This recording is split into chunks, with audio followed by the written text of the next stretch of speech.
Assalamualaikum, everybody. Ahmed Susi here, Civil Rights Director for CAIR Arizona, and I'm excited for this next Know Your Rights event. We have not only a board member, but also the managing partner of the Price Law Group and the consumer justice law firm, David Chami. David, how are you doing today?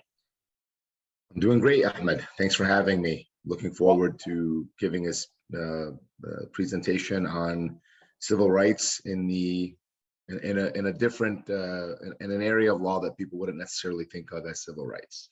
I definitely agree. Today's topic is actually consumer justice and consumer protection. And when we talk about consumer protection, you might not think that that might be a civil rights field. However, as 2021 and 2020 taught us, that when something happens, it definitely is going to impact minorities, and there's definitely going to be discrimination involved. So let's just give a basic definition of consumer protection. To me, when I think about consumer protection, you think about, the small guy versus the big corporation.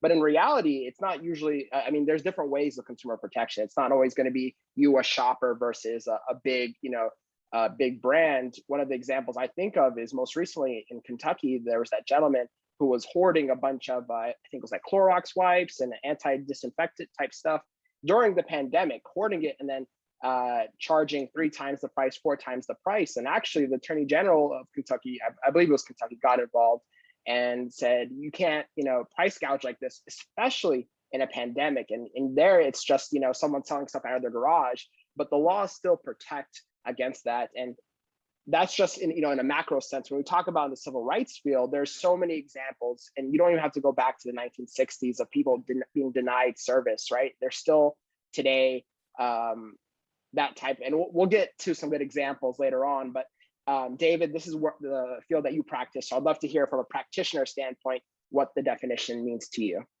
Well, of course, consumer protection is a very broad area of the law. It can be, anything from buying a used car from a car dealer where they don't provide you with, defects or information about defects or the value of the car, or the odometer reading is inaccurate, or they upsell you a bunch of services that you don't need, to credit. And that's kind of what I'm here to talk about, just having inaccurate information on your credit reports. It's wide ranging. There are people who specialize in protecting consumers who are, in financial distress and are having debt collectors coming after them for debts that they owe, and sometimes debts that they don't owe. We all get those calls all the time about, this collection agency, and there's so many scams nowadays. But yeah, definitely. Yeah, and the reality is, people think that the consumer protection laws are really here to protect us from the scammers. The reality is, the scammers aren't collectible. You can barely ever find them, and when you can find them, there's really nothing you're going to get from them. Mm-hmm. It's interesting how oftentimes the people that are causing the harm, the companies that are causing the harm, are actual big organizations, big corporations, multi-billion-dollar corporations who are practicing what we call abusive practices in their businesses. And that's why, in my opinion, a strong agency like the Consumer Financial Protection Bureau, the CFPB, is so important. Mm-hmm. And obviously, as administrations change, they have different priorities. And, so the CFPB might be very strong, what was very strong under President Obama, but was very weak under President Trump, because the priorities of the administration pivot. And so those agencies have less power, depending on who they're working for. Let's be clear, there are 2 areas of law that I want to focus on today that I think directly affect not only people of color, more so than let's say your majority white population, but also the Muslim community specifically. And I'm going to start with, even though this is not the area I primarily practice in, it is an area that I do practice in In fact, just last week, I filed a class action lawsuit against JP Morgan Chase in the Eastern District of Michigan. Very nice. So for those of you who are aware, the Eastern District of Michigan makes up Detroit. Detroit has a large Muslim population, the largest concentration of Muslims outside of the Middle East. The lawsuit was filed under the Equal Credit Opportunity Act. And most Americans, whether they are people of color, Muslims, or white, are unfamiliar with the Equal Credit Opportunity Act. Don't even know that it exists. Don't even know that there is a private right of action that we can bring on behalf of a consumer to protect them from discrimination in the extension of credit. So the Equal Credit Opportunity Act is 15 USC 1691, Section 1691. And the act is Title VII of the Consumer Credit Protection Act, and it prohibits discrimination in the extension of credit on the basis of race, color, religion, national origin, sex, marital status, age. It's actually a little broader than than your typical discrimination. It also includes receipt of public assistance. So if you're getting government assistance, you cannot be discriminated against in the extension of credit on the basis of the fact that you receive government assistance. That's not typically what someone thinks of as a protected class, but it is a protected class under the ECOA. And so I wanted to talk about what I think some of our community members will have either they've experienced it or they've heard of a member of their family or someone in their circle who's experienced this. And what happened to my client in Michigan is he had great credit. He had a long-standing relationship with JP Morgan Chase, checking account, savings account, and 2 credit cards with, reasonably high available credit, but very low credit utilization. So what that means is he had a large amount of credit available to him, but was only using a very small portion of it. Mm-hmm. So think that you have a $20,000 available credit line with Chase, but your credit balance is only $1,000. Wow. So you're not using a lot of the credit that Chase has made available to you. And so our client has these accounts. He pays them online. They're paid regularly and timely. His bank accounts are used for normal consumer transactions. There's no unique or out of the ordinary transactions, no suspicious transactions that anybody would ever say, hey, why are you, for example, let's say, and I'll give an example of what might be a justifiable reason for a bank to close your account. Mm-hmm.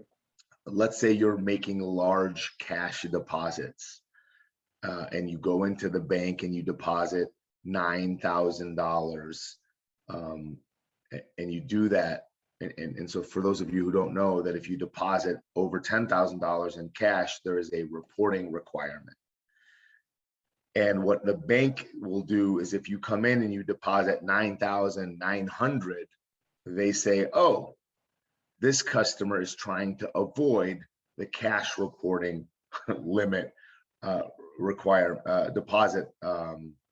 So they think you're trying to avoid having to report, and so you just deposit right under that limit. Mm-hmm. So it's very discretionary for the bank employee to decide whether they're going to report that. Sometimes they will let it go, and I will tell you that whether they let it go or not will oftentimes depend on what you look like. I have a client who has businesses that are cash businesses. They regularly make cash deposits. Mm-hmm. And after 3 cash deposits, which didn't even come close to $10,000, but they were in the $6,000 to $7,000 range, they sent a letter saying, we're closing your account. Wow. and we're closing your accounts because we believe you're trying to avoid the reporting requirements because you keep coming in making these $6,000 and $7,000 deposits. Now, this was a Muslim-owned business. It's here in the Valley. I'm not going to divulge the name of the client, of course, or the bank that closed the accounts, but it's not uncommon for stores, bakeries, grocery stores to deal in cash. And the suggestion that there was some nefarious purpose is, to me, a violation of the Equal Credit Opportunity Act to close someone's bank accounts for those purposes. But back to my class action lawsuit, my client in the Eastern District of Michigan, who in the Detroit area, whose case we filed, didn't have any of those types of transactions. He wasn't depositing large amounts of cash. He wasn't trying to evade cash deposit reporting requirements. He wasn't transferring money overseas in large dollar amounts, which realistically, if you're making those transfers, that shouldn't trigger any issues.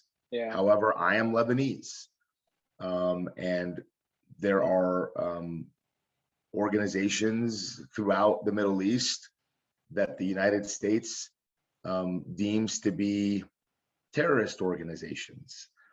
And so they don't like when we wire money to parts of the world that are, in fact, I cannot wire money from my Chase account to a Western Union location in Lebanon. I tried and I was prevented. My father was visiting Lebanon a few years back, and he said, "Can you send me some cash?" And it wasn't a lot of money. It was $1,000. Oh, wow. So, and I could not wire $1,000. I had to literally withdraw cash and take it to Western Union in cash in order to be able to wire it or to send it to Lebanon. So we are just generally, we are treated differently. Our community, the Muslim community specifically, is treated differently when we try to send money abroad. But our client didn't have any of those types of transactions. So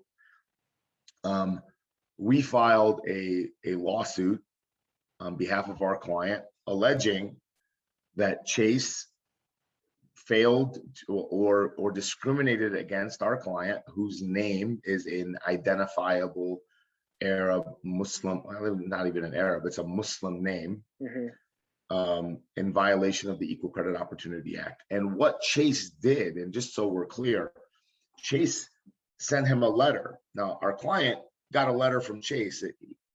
We get junk mail all the time.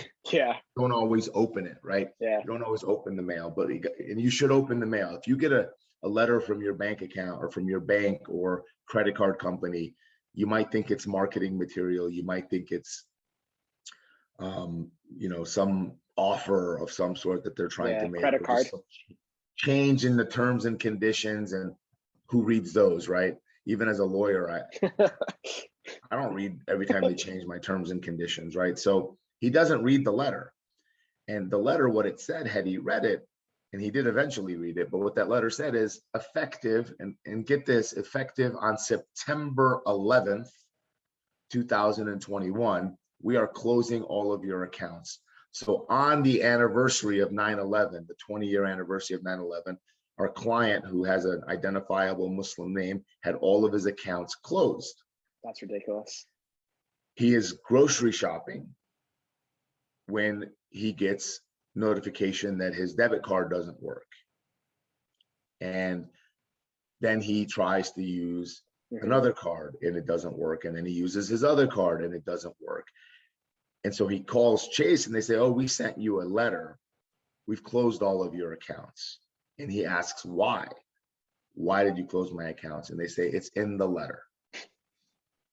So he rushes home.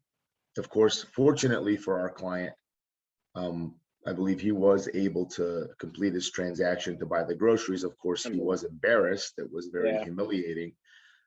He had people in line behind him and the cashier and everybody wondering, why can't this man complete his transaction? Does he not have the money? So he was embarrassed. He goes home and he did keep the letter. He opens it up and he reads that his accounts were being closed because association with him, according to JP Morgan Chase, having an association with our client created a risk of reputational harm to Chase. Wow. So simply having a business relationship, a credit relationship with our client, according to Chase, caused them reputational harm.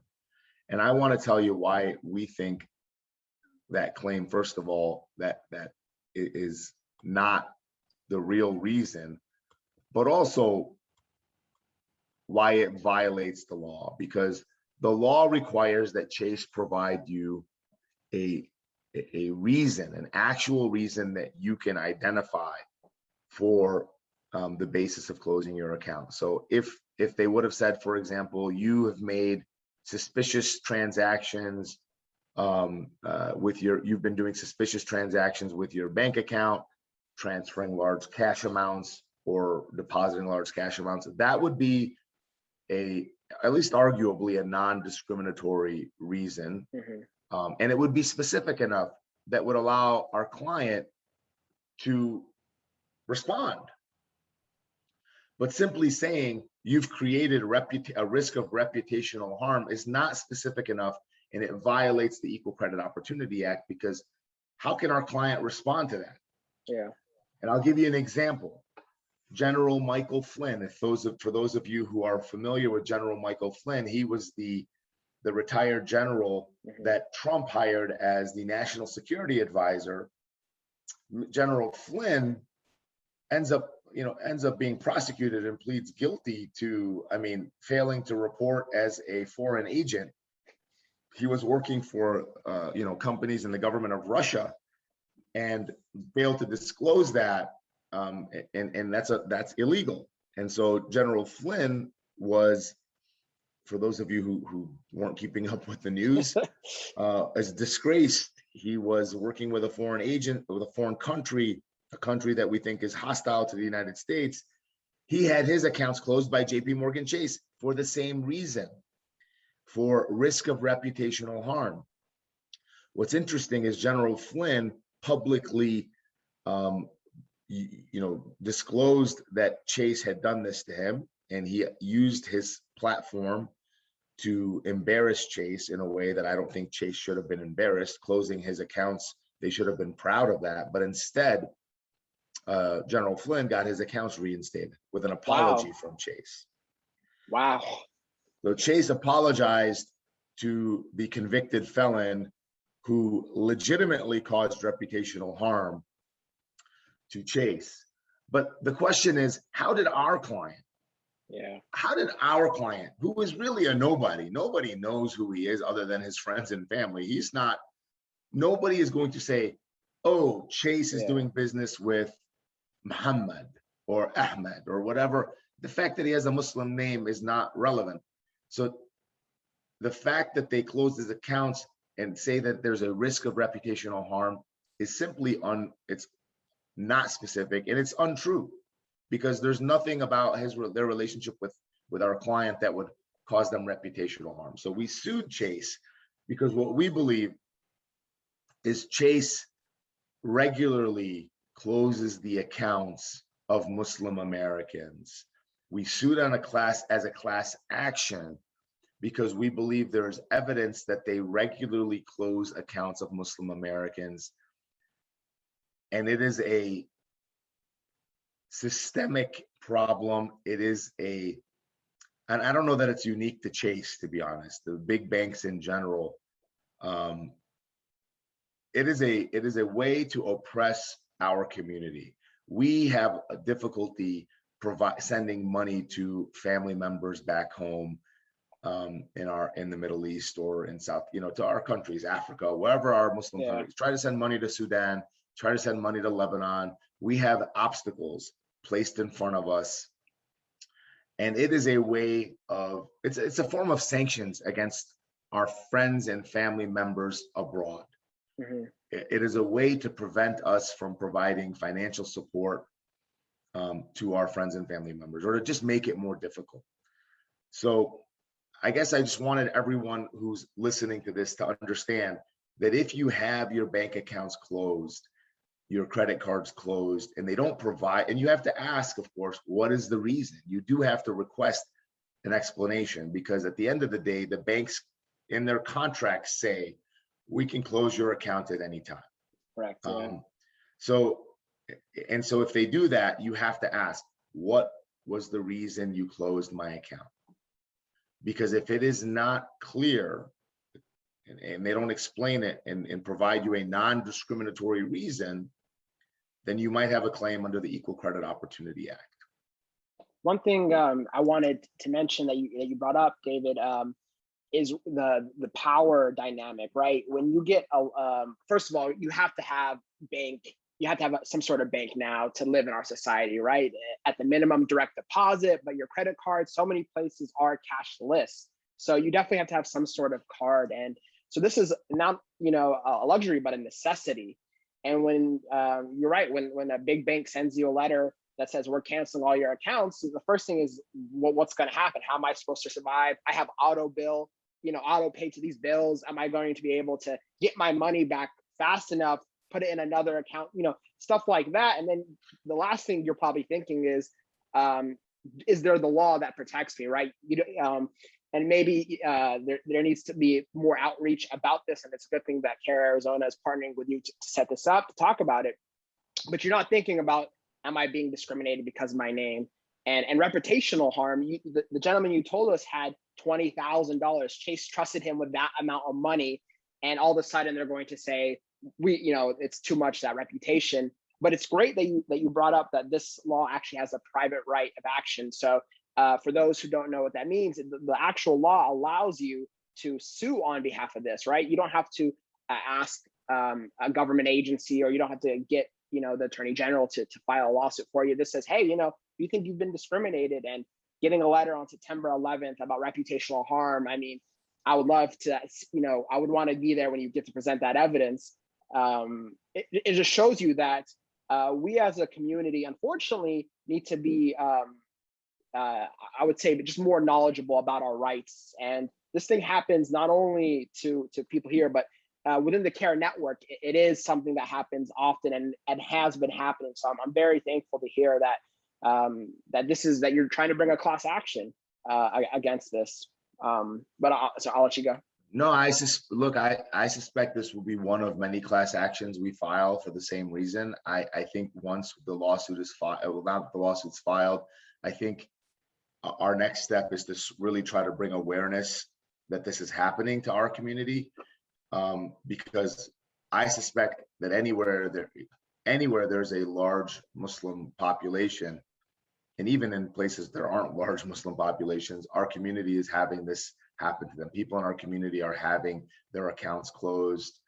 And what's more troubling is that our client had really good credit, but when your credit cards are closed, and it'll say on your credit report, closed by credit grantor, you go from having this account, which was open, let's just say in 2010, and you had a $20,000 credit limit, and now that account is closed.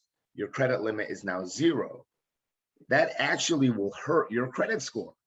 So the impact isn't just on the loss of available credit, but now it reduces your credit score, because your credit score, and that's the other area of law that I'm going to talk about, is the Fair Credit Reporting Act. Mm-hmm. Your credit score is based on a number of factors, and those factors are available credit compared to your usage of that credit. So if you have available credit to you in the amount of $50,000 in the over 5 credit cards, and you're only using 5,000, so 10% of that available credit, that's great for your credit score. Mm-hmm. But our client had a balance of, let's say, $1,000 on that credit card, and now then he was using 5% of his $20,000 available credit limit. And this is just hypothetical numbers. Correct, yeah. Now. Once that credit card was closed, his available credit became zero. Now he's using $1,000 of available credit of zero. Now he's actually over 100% credit utilization. which brings your score down. So it's credit utilization, available credit, and the age of your credit cards, how long you've had them. So if you have a card for 5 years or 6 years or 7 years and that card gets closed, it'll make the average age of your credit newer. So an older credit card that gets closed will actually hurt your credit score, because that having old credit, 10-year-old credit, 15-year-old credit, 20-year-old credit card is a sign of somebody who's credit worthy. Creditors want to deal with people who've been doing credit, who've had credit extensions for long periods of time, because it suggests to them that you are a good credit risk. So your credit score goes down. So this Equal Credit Opportunity Act protects you, and it's supposed to protect you in ways not only to allow you to keep your credit or not be rejected credit applications for discriminatory purposes, but it also protects you from having your credit score impacted by this unlawful closure of your accounts. So if this, and interestingly and strangely enough, I'm surprised that Chase was so careless as to close our clients' accounts based on reputational risk on 9/11. I mean, at a minimum, I would hope if they did that, that they would be able to produce evidence that he did something that actually caused them a risk. And I know that's not going to be the case, because I've seen Chase and other banks do this on other occasions. All right. So I'd like to turn my attention to the Fair Credit Reporting Act, because the circumstances are actually slightly different. Sure. The Fair Credit Reporting Act requires that credit reporting agencies and creditors alike, when they report information about you as a consumer, that information must have maximum possible accuracy. And what does that mean, maximum possible accuracy? It means that if I open an account in March of 2010, the credit report can't say that I opened the account in March of 2015. Yeah. It has to be accurate. If I have a credit line of $20,000, it has to say my available credit is $20,000. And if I make my monthly payments on time, they have to report that I'm making timely monthly payments and my account status is current. But if I'm late on a payment, they will report I'm 30 days late. And if I stop making my payments, they will report past due amounts. But under the Fair Credit Reporting Act, you can have something reporting accurately, meaning technically accurate, but it can still be materially misleading in such a way that it will have an adverse impact on your credit in an unfair way. And let me give you an example with respect to my client, the class action case. This is just a hypothetical. This is just an example. It's not an actual thing that happened, but I want you to think about it in this context. Let's say my client only had the Chase credit cards, and now he owes Chase $1,000. But Chase has closed his bank accounts, so he can't make the payment to Chase on the credit card bill that is now due tomorrow. So he has to go to Chase, he has to get his money out, and then he has to go open a new account. And let's just say that in all of this, and by the way, if you all recall, I said he didn't even know that the accounts were being closed because he didn't open the letter. So it's possible that my client may have discovered the problem right when the payments were due, and now he's scrambling to try to get his money, open a new account to be able to make payments to Chase. And let's say he doesn't make that payment in the time allowed. So he's now 30 days late, and that's how long it takes him. And now he's being reported by Chase as being 30 days late. I think everybody would agree that that is an unfair reporting of my client's credit responsibility, right? He is a responsible person, but circumstances that were outside of his control impacted his ability to make his payment on time. Under the Fair Credit Reporting Act, we would have to dispute, and we have the right to dispute the way things are being reported about us. I always recommend doing that with a lawyer, having a lawyer's assistance. There's an organization called the National Association of Consumer Advocates. I happen to be the state chair or co-chair of that organization in Arizona, but there is a chapter in every state in the United States. They have lawyers who help consumers. What I would recommend is, if you're watching this video and you have an issue that you think a consumer protection attorney can help you with, I would recommend you go to CAIR and speak to CAIR's legal director at your chapter. In this case, it would be Ahmed. And then Ahmed will either be able to help you directly, or he will connect you with a lawyer, either from our community, if there is any, if there are any lawyers who do the work. Obviously, I do the work, but other lawyers do the work as well. And if you're not in Arizona, your civil rights director at your CAIR chapter should be able to direct you to someone from our community who helps consumers with these areas, with these practice areas. And the interesting thing is, if you find the right lawyer, there are no out-of-pocket costs, because these statutes, the Fair Credit Reporting Act and the Equal Credit Opportunity Act, were written by Congress to provide consumers with access to the legal system, because a lot of these claims aren't always very valuable, right? So a lawyer isn't going to take a case for $1,000. It's just not enough money at risk or at play. However, the laws have what we call fee shifting provisions. The laws say that your lawyer is entitled to recover his or her reasonable attorney's fees for the time spent helping you, helping protect you under those statutes.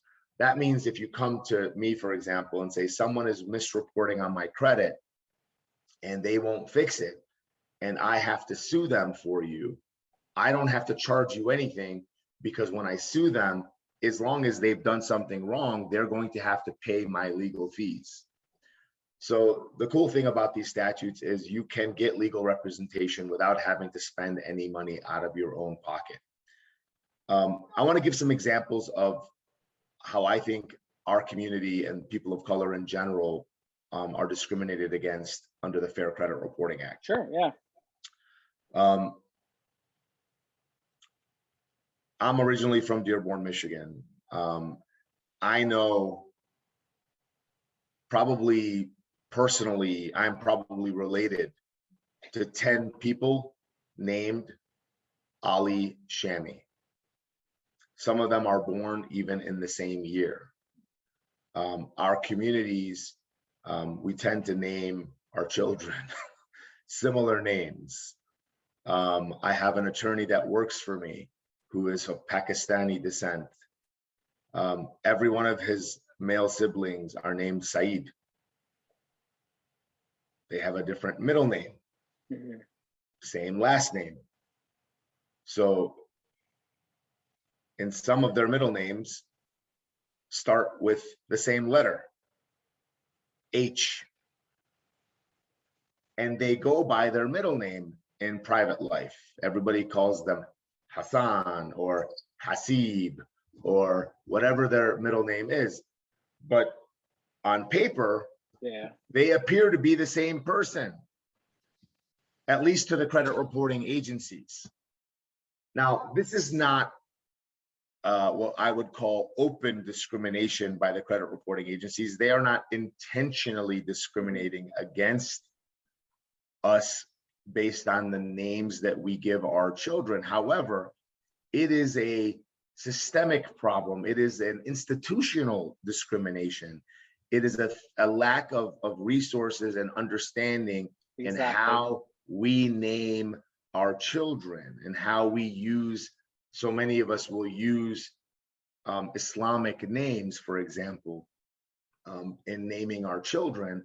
And because our families tend to be larger, our extended families tend to be larger, we have many of our first cousins who have who are named the same name. So, you know, my mother happened to be born and raised in the United States, and she named me David. So interestingly, I don't have any other David Chamis, but my middle name is Ali. And in my extended family, my father is the oldest of 10, and 7 of those are men.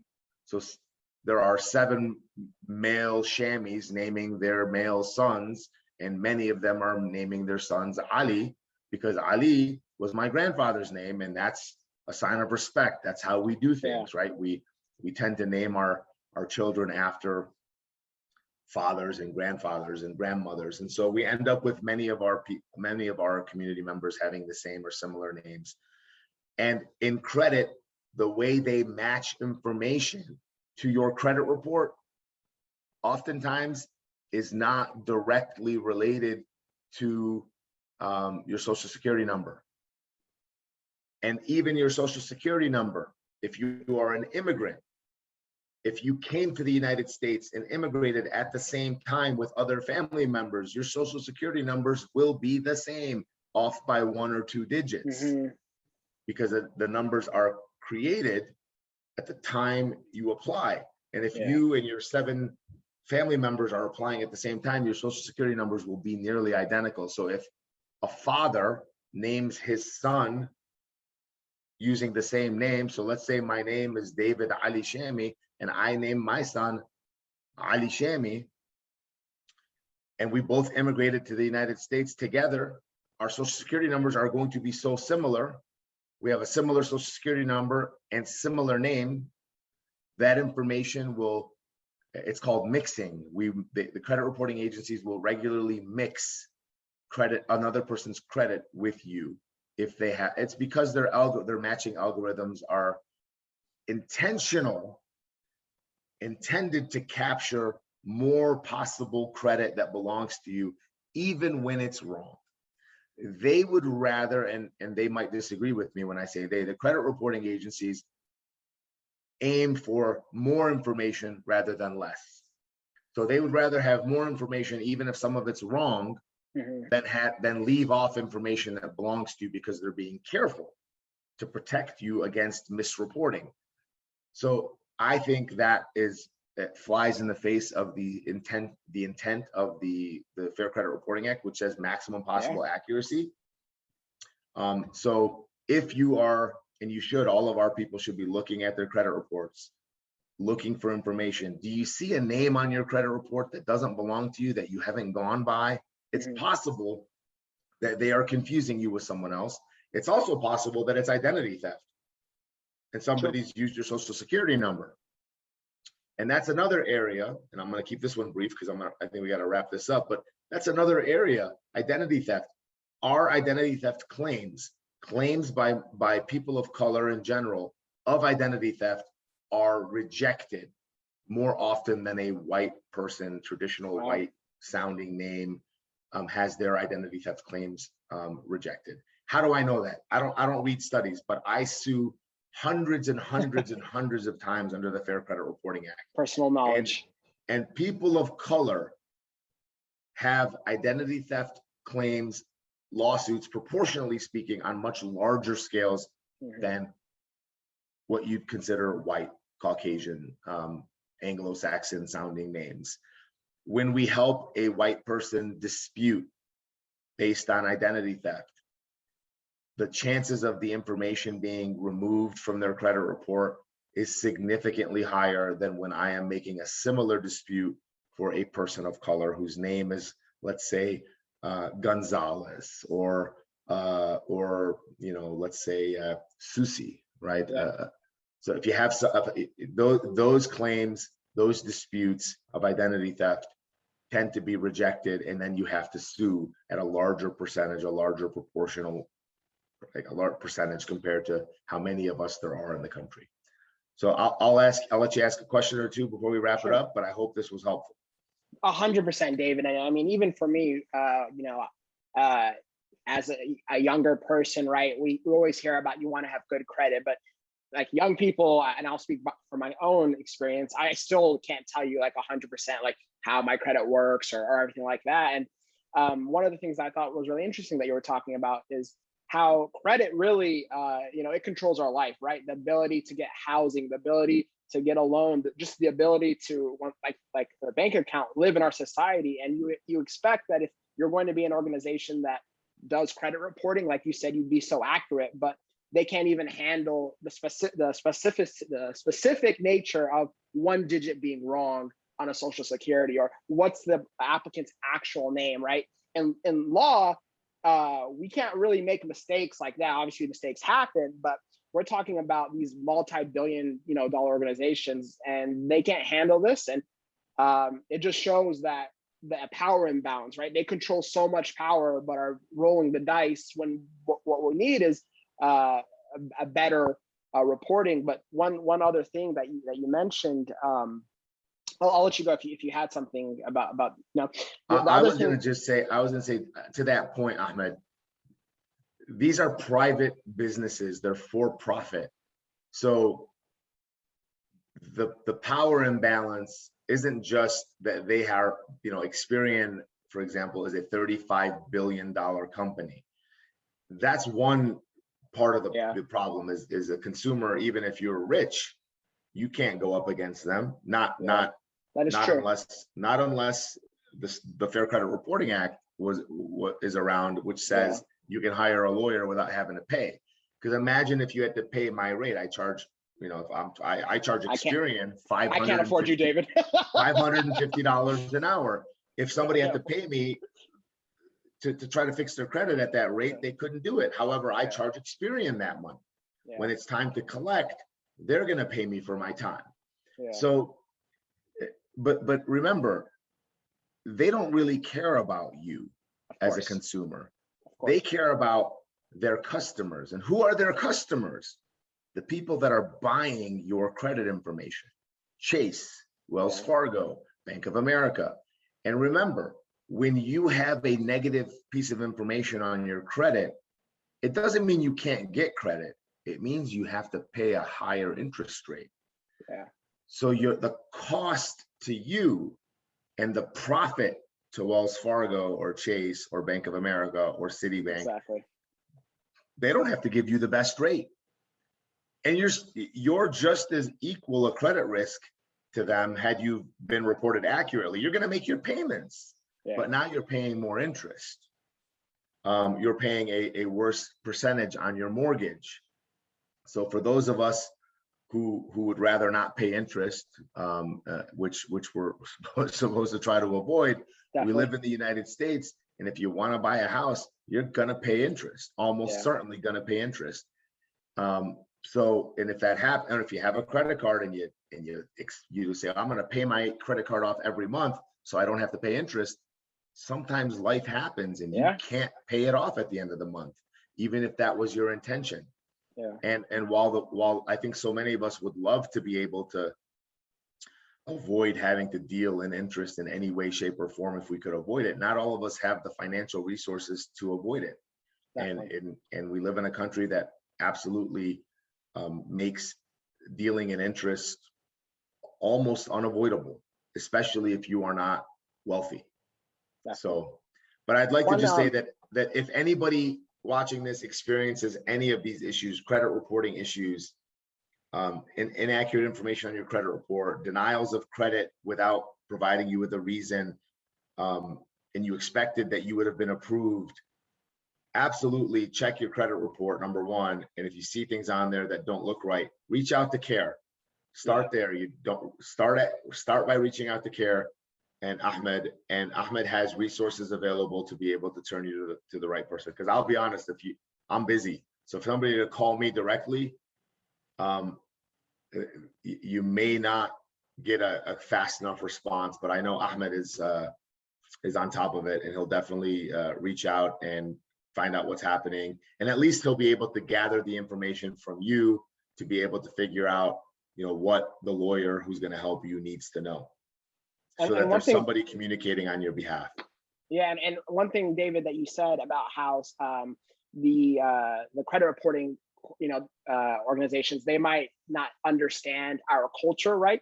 The one way they're going to understand that is by us bringing that attention, and we're not going to be able to know that without the knowledge. So half the work of, I would say, CAIR-Arizona is bringing in those complaints, not only for our end of the year reporting about how much discrimination occurs, but what type of discrimination, because some of these changes might not just be a lawsuit, right? Maybe we need to go talk to our members of Congress to say, hey, this is an issue that's happening to our community, and it's happening to a large number of us. So we want the laws changed, and we're not going to be able to know that without that reporting. So definitely give us a call.